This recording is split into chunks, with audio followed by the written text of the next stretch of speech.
तर आझाद मैदानात गेल्या 7 दिवसांपासून डॉक्टरांचं आंदोलन सुरू आहे। बीएचएमएस डॉक्टरांचं आंदोलन 7 दिवसांपासून सुरू आहे। परिणय फुकेंकडून विधान परिषदेत या संदर्भातला मुद्दा उपस्थित करण्यात आलेला आहे। सरकारच्या चुकीच्या धोरणांमुळे डॉक्टरांवर अन्याय होतोय असं फुकेंनी म्हटलंय। सीसीएमपी पूर्ण केलेल्या बीएचएमएस डॉक्टरांसंदर्भातले प्रश्न त्यांनी मांडले। उच्च न्यायालयानं कोणतीही स्थगिती दिली नसताना अडवणूक होत असल्याचं फुकेंनी म्हटलंय। डॉक्टरांच्या वैद्यकीय मूलभूत हक्कावर गदा येत आहे असंही फुकेंनी विधान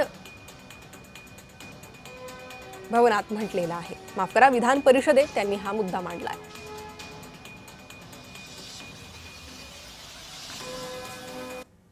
आज आझाद मैदानावर मागच्या 5-6 दिवसापासून संपूर्ण महाराष्ट्रातील बीएचएमएस डॉक्टर आंदोलन करतात आहे आणि सरकारच्या काही चुकीच्या धोरणामुळे त्यांच्यावर कुठेतरी अन्याय होत आहे आणि म्हणून या पॉइंट ऑफ इन्फॉर्मेशनच्या माध्यमातून राज्यातील आधुनिक औषधशास्त्र म्हणजे सीसीएमपी पूर्ण केलेले बीएचएमएस डॉक्टरांच्या महाराष्ट्र वैद्यकीय परिषद एमएमसी नोंदणी नाकारली जात आहे।